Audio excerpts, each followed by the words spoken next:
नमस्कार, मैं सोनी सिंह। इस समय मैं मौजूद हूँ वाराणसी में। जिस तरीके से ई रिक्शा चालकों का जो है धरना प्रदर्शन चल रहा था, जिस तरीके से उनके साथ उनके वाहनों को चलने से रोका जा रहा है और उसके बाद उनको जोन में बांटा गया है, उनको बारकोड दिया जा रहा है, उनके गाड़ियों पर जो है वो रेड पट्टी जो कलर पट्टी को चिपकाया जा रहा है। तो इससे ई रिक्शा चालकों को दिक्कतों का सामना करना पड़ रहा है। और काफ़ी दिनों से वाराणसी के जितने भी ई रिक्शा चालक हैं वो धरने पर बैठे हैं। करीब आज 8वां दिन है, 9वां दिन है आपका?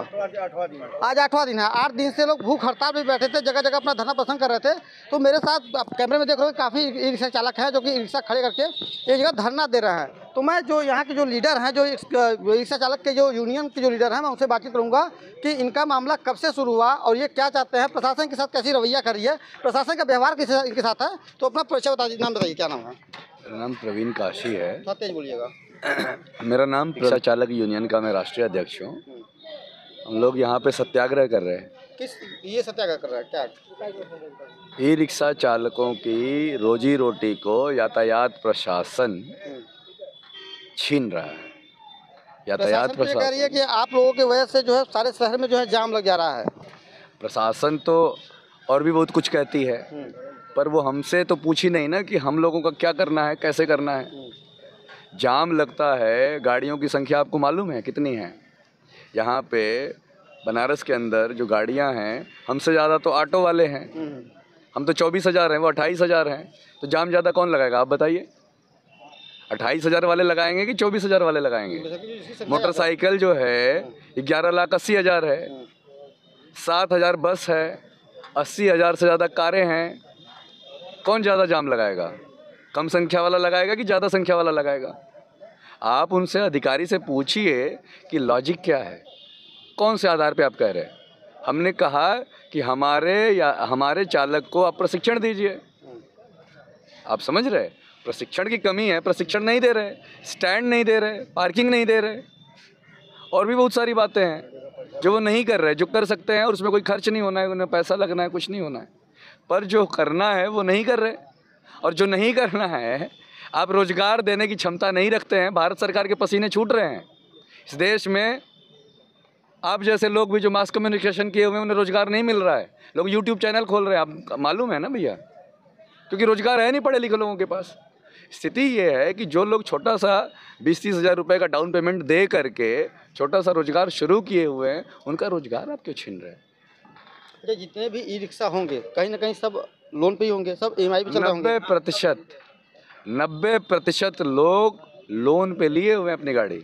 जब से आप लोग का धरना प्रदर्शन है तब से सारे ई रिक्शा चालक बैठे हैं, तो उनकी EMI भी जो है समझ आ रही होगी। हाँ, चल रही होगी। बिल्कुल सही कहा आपने।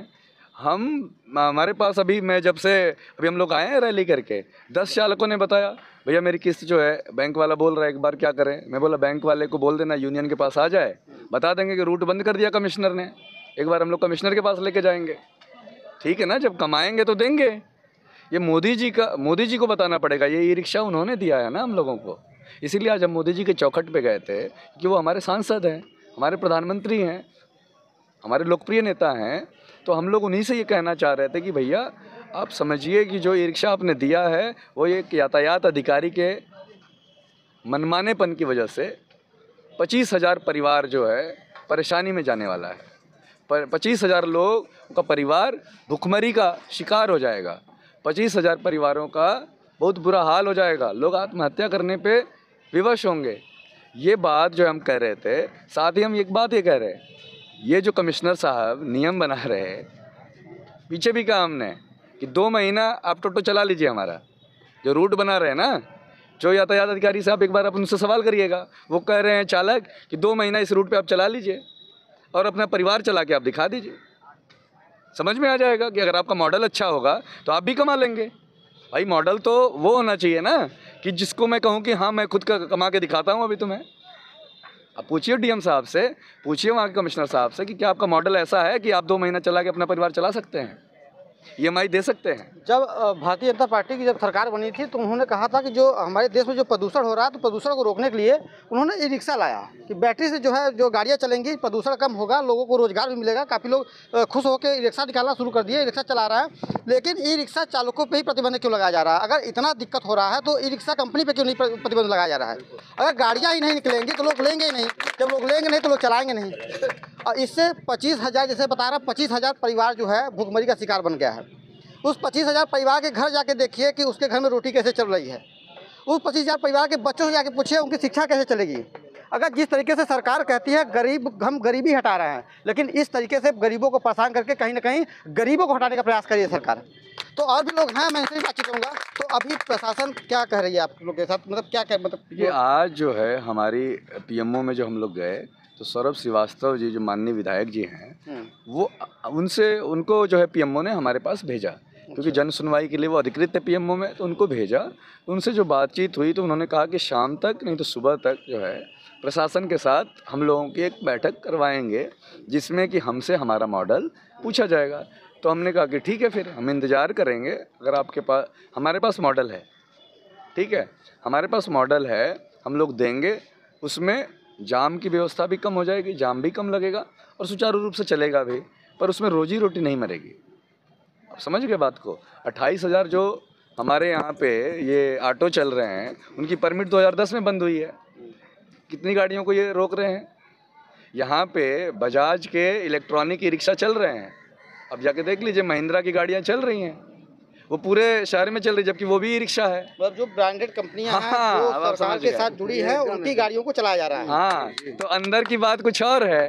अब आप पकड़ लिए, बिल्कुल कंपनी का दबाव हो सकता है। आप पूछिए उनसे, अधिकारी जी से पूछिए, बात कुछ और तो नहीं है ना कि अचानक से क्या हो गया कि इनको आप डाल रहे हैं एकदम रूट वाइज दरबे में डाल रहे हैं।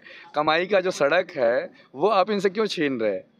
मैं बोला और बार बार कह रहा हूँ भैया आपसे कि हमारी 24,000 ही संख्या है और उसमें भी बहुत सारी जो संख्या रजिस्टर्ड दिखा रहे हैं उसमें भी बहुत सारी गाड़ियाँ नहीं चलती, जर्जर अवस्था में हो चुकी है, वो लोग नहीं चलती गाड़ियाँ, जर्जर हो गई, पुरानी है, वो कैसे चलेगी। ई रिक्शा की लाइफ इतनी लंबी नहीं होती है। तो हम लोग बहुत कम संख्या में हैं। हाँ, हम कह रहे हैं हमें आप प्रशिक्षित करिए, हम बिल्कुल मानते हैं। आप हमें स्टैंड दीजिए, आप हमें पार्किंग दीजिए, आप हमें और भी व्यवस्था है वो दे दीजिए, हम दिखाते हैं आपको, कहीं कोई जाम नहीं लगेगा। अच्छा, हमसे नहीं लगेगा, हमें नहीं पता, जाम तो लगेगा। देखिए, मैं कल भी कह रहा था भैया, सबसे कर रहा हूँ, सारे पत्रकारों से, दिल्ली में जाम लगता है, आपने देख गए हैं दिल्ली ना, बॉम्बे में जाम लगता है, बेंगलोर में जाम लगता है। कहीं ये कहा जाता है QR कोड लगा देंगे, इनोवा पे QR कोड लगेगा।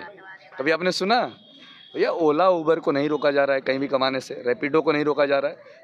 चालक से 30% लेते हैं वो कमीशन, हर ड्राइव पे 30% किसको जाता है? कंपनी को, उसको नहीं रोका जा रहा है। यहाँ तक कि जो पीली पट्टी की बड़ी गाड़ियाँ हैं उनको भी कहीं जाने से नहीं रोका जा रहा है।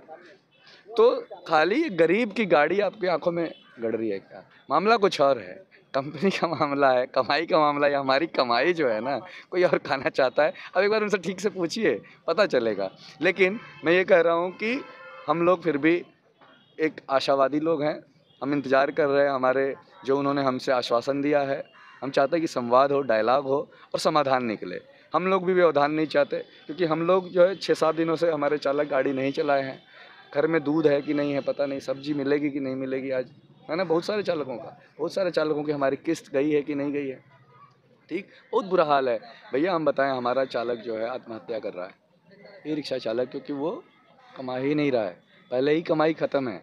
90% लोग जहाँ पे लोन पे गाड़ी लिए हुए हैं उनका क्या होगा, क्योंकि बैंक तो टाइम पे पैसा मांगता है, नहीं देंगे तो गाली देता है ना, वसूली करने वाले लोगों को भेजता है। यही स्थिति हुई महाराष्ट्र में, विदर्भ में बड़ी संख्या में लोगों ने आत्महत्याएं की, क्योंकि उन्होंने लोगों से लोन लिया हुआ था और खेती में घाटा हुआ। लोन लेने वाला समय पे लोन लेने आया, गाली दिया, अपमानित किया। पड़ोसियों के बीच में हम अपमानित होते हैं, अपनों के बीच में अपमानित होते हैं, रास्ता नहीं मिलता है। आदमी सोचता है इससे बढ़िया जो है आत्महत्या कर लो। तो ये जो है हम नहीं होने देंगे। हम ये बात यहाँ के यातायात प्रशासन को बिल्कुल चेतावनी देना चाहते हैं। तो कमिश्नर साहब ने तो आप लोग को जोन में बांट दिया है, काफ़ी नहीं, हमने तो बहिष्कार कर दिया है। उन्होंने बांटा है, जबरन थोड़े कर देंगे, वो ज़बरदस्ती कर रहे हैं। हम लोग हाई कोर्ट भी जाएंगे, देखिए रिट भी पड़ेगा। ये कानून से चलता है देश जो है ना, संविधान से चलने वाला देश है, किसी के डंडे से चलने वाला नहीं है, और किसी का डंडा हम चलने भी नहीं देंगे, चाहे वो कोई भी हो।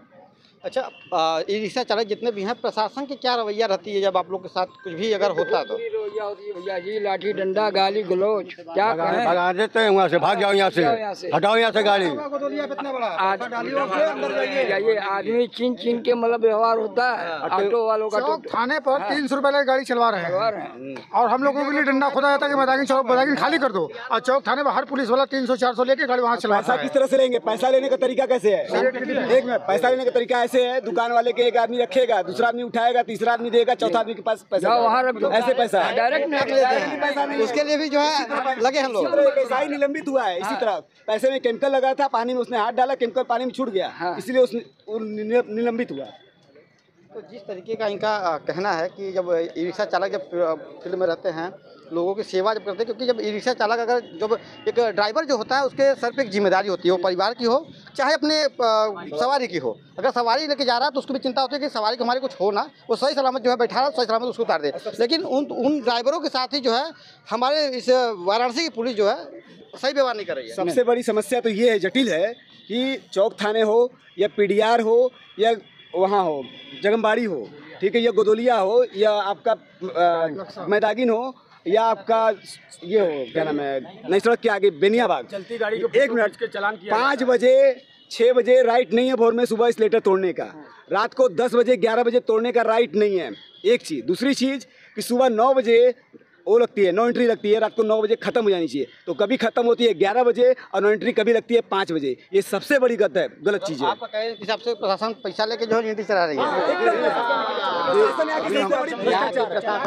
आपसे हम बताएं, ये तो दान पेटी एक अलग मामला है कि दान पेटी में डालो फिर आगे जाओ। सबसे बड़ा मसला जो है ये बारकोड देख रहे हैं, स्टिकर, ये स्टिकर, ये जो कि 10 बजे के बाद अंदर चलती है, ये स्टिकर जो है आप किसी ऑटो पे बैठ जाइए जिस पे लगा हो, भैया जी को दिखा दीजिए। आप जो है देखिए ये स्टिकर में भी घपला है। ऐसा नहीं है कि स्टिकर फ्री लगा है, ये स्टिकर वाली गाड़ी पे आप बैठ जाइए और आपका एक भाई बगैर स्टिकर वाली पे बैठ जाए। आप देखिए नंदी चौक तक जाएंगे, सर्किल तक, गोदौलिया चौक तक, ये जगनमाड़ी पे ही उतार दिए जाएंगे। या जो है वहाँ आपका क्या बोलते हैं सोनारपुरा के ही पास में पुलिस हटा देगा कि आप चले जाओगे। मतलब हर जगह जो है आप मतलब ये कहना कि प्रशासन जो है कहीं ना कहीं हर जगह पैसे वाला जो है कार्यभार, जहाँ पैसा मिल रहा है वहाँ जो है गाड़ी चल रही है। जहाँ कि हम लोग उतना पैसा नहीं दे सकते हैं क्योंकि हम कमाते कम ही हैं।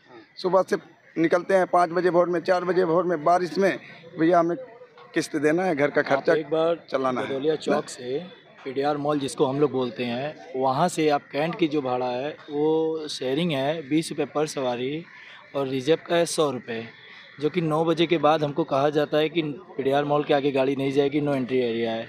आप 9 बजे के बाद चाहे 2 बजे जाइए चाहे 1 बजे जाइए, पीडीआर मॉल के आगे जाइए, हर चौराहे पे आपको 15, 20, 25 गाड़ियाँ मिलेंगी। और वहाँ से कैंट का जो कीमत है 300, 200, 250 ये कीमत है वहाँ की। मतलब मनमाना अवैध वसूली की जा रही है, वो स्टिकर लगा के, स्टिकर लगा है तो आपकी गाड़ी से मनमाना वसूली कर सकते हैं।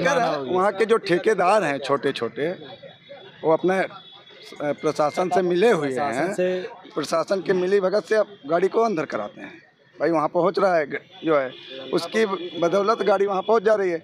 वहाँ से जब कोई आदमी कहीं डालना चाहता है, कोई यात्री हमारा आना चाहता है चेकआउट करके या दर्शन करके आ रहा है, तो उससे 20 रुपये में नहीं आया, तो आएगा तो रिजर्व ही आएगा, और रिजर्व आएगा तो 250, 200, 300 रुपये तक कैंट का किराया लिया जाता है। उसको प्रशासन को नहीं दिख रहा है। हम लोग तो हर वक्त शेयरिंग में चलने वाले हैं, हमारे पास कहाँ रिजर्व है। बहुत करेंगे, यहाँ से उठाएंगे वहाँ चले जाएंगे। सरकार से एक ही रिक्वेस्ट है, जो भी नियम है, जो भी कायदे कानून है, जो संविधान के खिलाफ नहीं है, उसको सभी पे लागू करें, किसी एक पे नहीं। केवल टोटो से जाम नहीं लगता है, टोटो गलतफहमी का शिकार नहीं होता है, उसके अंदर ऑटो हैं, कई ऐसे चालकें हैं जो कि उस चीज़ गलतफहमी में है। ये नियम सबके लिए बराबर होना चाहिए। आप ये जान लीजिए, अगर आपको इस चीज़ को सच देखना है तो आप 3 भाई हैं, एक लोग बैठ जाइए उस पर, एक लोग उस पर बैठ जाइए, अभी आप ऑटोमेटिक समझ जाएंगे क्या मामला है, पता चल जाएगा आपको ये कहाँ खेला चल रहा है, आप अपने आप समझ जाएंगे। गुप्त कैमरा में जाइए, तो जिस तरीके का इनका प्रशासन के ऊपर आरोप है कि जो एक स्टिकर लगा हुआ है, अगर स्टिकर लगी है गाड़ी में तो आप बनारस में कहीं भी जाइए, कोई रोक टोक नहीं है बिना स्टिकर की गाड़ियों को, जहां उनका रूट बना हुआ है उस रूट के आगे जाने नहीं देते हैं। मतलब प्रशासन के ऊपर इनका सारा आरोप प्रशासन के ऊपर है।